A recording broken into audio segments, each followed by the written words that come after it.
saya akan melakukan pemeriksaan fisik mata. Terlebih dahulu, kita harus mengenalkan diri dan menanyakan identitas pasien. Setelah itu kita persiapkan diri dengan cuci tangan 7 langkah WHO dan menggunakan hand scope, serta menggunakan masker jika perlu. Setelah itu, terlebih dahulu kita memperiksa apakah pasien tersebut bersedia. Selanjutnya kita inspeksi terlebih dahulu bagian kelopak mata pasien untuk menilai palpebra inferior tersebut dengan menggunakan cotton bud. Terus kita lihat apakah ada konjungtivitis, apakah ada corpus alienum. Setelah itu kita inspeksi visura palpebra dengan menggunakan mixter ukur untuk menilai apakah terdapat mata malas pada pasien. Dengan menggunakan mixter ukur dari margin palpebra superior dan inferior tepat di bagian tengah pupil kanan dan kiri.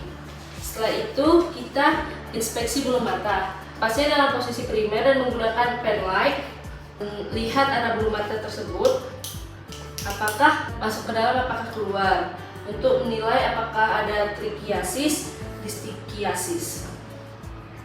Selanjutnya kita ke inspeksi sklera. Terus pasien itu disuruh posisi duduk dengan menggunakan pen light lagi. Kita nilai warna skleranya, apakah terdapat pendarahan pada sklera dan injeksi. Setelah itu pasien juga suruh melihat ke arah 6 kardinal, atas, tengah, bawah, kanan dan kiri. Setelah itu kita inspeksi orifisium punctum lacrimalis untuk menilai jar air matanya, apakah terdapat warna tertutup, apakah tidak. Setelah itu kita lihat juga apakah ada sekret yang keluar. Setelah itu kita pemeriksaan palpasi kelenjar limfe aurikular untuk menilai apakah ada benjolan di bagian tersebut. Setelah itu kita identifikasi jumlahnya batas tegas atau tidak, pembukaan mobile atau tidak. Setelah itu kita melakukan pemeriksaan posisi mata dengan menggunakan tes Hirschsprung. Kita menggunakan senter setinggi mata pasien sebagai sindar fiksasi. Setelah itu, senternya itu terletak 30 cm dari pasien, segini.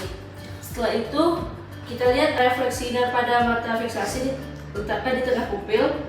Terus dilihat letak refleksi sinar tersebut pada kornea mata yang lain. Setelah itu, kita penilaian posisi mata dengan cover on cover test. Bila pasien memakai kacamata, maka kacamata tersebut dipakai. Setelah itu, nilai posisi mata dengan cover on cover. Dengan menggunakan offloader, kita suruh pasien untuk menutup mata satu yang untuk diperiksa. Terus kita suruh pasien melihat satu benda di satu garis lebih besar dari tajam penglihatan terburuk dan dapat digunakan non-akomodatif target sinar. Selanjutnya digunakan dengan satu mata lagi untuk diperiksa. Setelah itu kita melakukan pemeriksaan gerak bola mata dengan menggunakan jari kita. Pasien disuruh mengikuti arah jari kita dengan 6 kardinal tersebut. Apakah pasien dapat mengikuti untuk menilai otot mata pada pasien. Setelah itu kita memeriksa refleks cahaya dan refleks pupil dengan bantuan pen light. Setelah itu kita ada dua, secara refleks langsung dan tidak langsung. Yang pertama kita refleks langsung, kita langsung sinarin mata pasien yang kanan dan kiri, terus kita nilai refleks pupil tersebut apakah mengecil dan membesar. Setelah itu kita cek dengan secara tidak langsung, yaitu dengan kita menyinari salah satu bagian pupil tersebut, apakah yang di sebelahnya terdapat miosis juga. Setelah itu kita nilai apakah ada miosis atau tidak. Selanjutnya kita akan melakukan pemeriksaan media refraksi, yang dimana pemeriksaan menggunakan pen light dan loop. Kita memposisikan pasien dalam keadaan duduk, kemudian kita memberikan cahaya dari arah depan dengan kedua mata kiri dan kanan.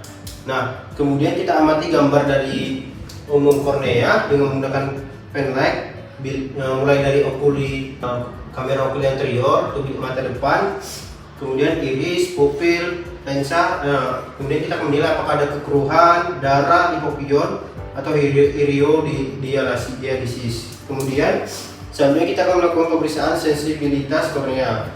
Nah, kita akan minta pasien untuk melihat ke sisi yang berlawanan dari bagian kornea yang akan dites. Nah, kemudian kita menahan kelopak mata mata pasien terbuka dengan jari telunjuk dan ibu jari dengan kedua tangan.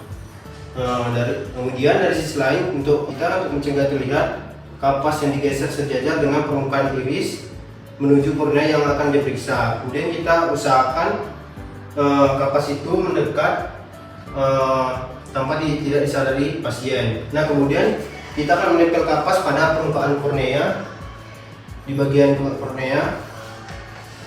Kemudian kita akan lihat terjadinya refleks pada refleks menggedip. Jika pasien merasakan perasaan tidak enak, kita nyatakan adanya timbul lagrimasi. Nah, selanjutnya kita melakukan pemeriksaan shadow test. Nah, di mana ini kita akan mensenterkan pada pupil dengan sudut 45 derajat dengan dataran iris. Nah, kemudian kita lihat dari bayang iris apakah terdapat lensa yang keruh. Kemudian pada pemeriksaan funduskopi, nah pada pemeriksaan funduskopi ini kita akan melakukan pemeriksaan di kamar gelap.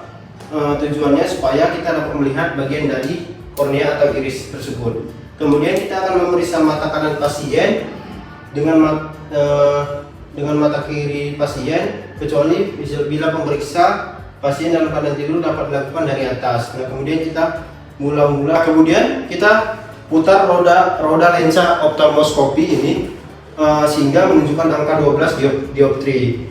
Nah, kemudian kita letakkan oftalmoskopi 10 cm dari pasien, kemudian kita fokuskan pada kornea pasien.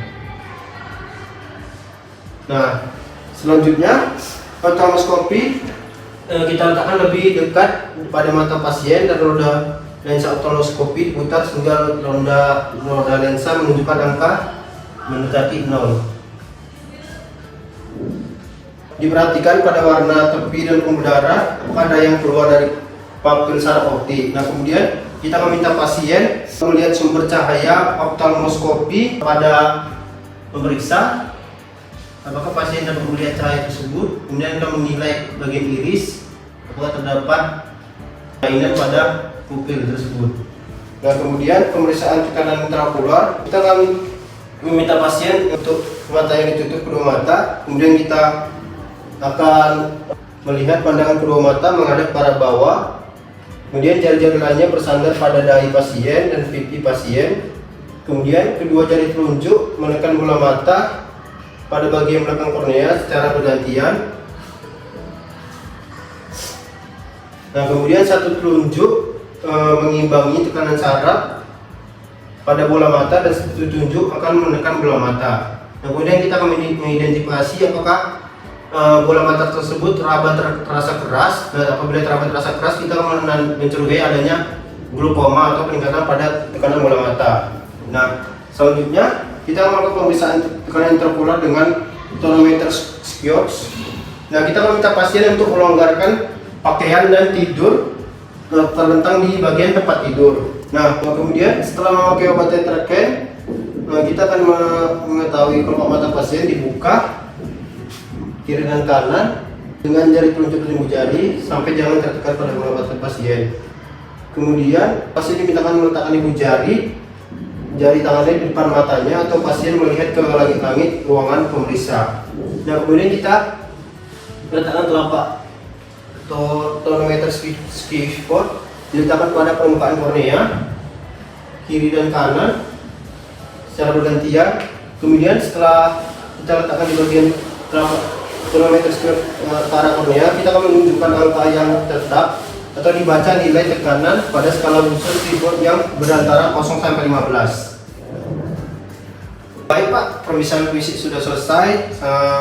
Saya akan mencuci tangan, melepas handscoon dan memberi salam pada pasien. Terima kasih Pak atas partisipasinya.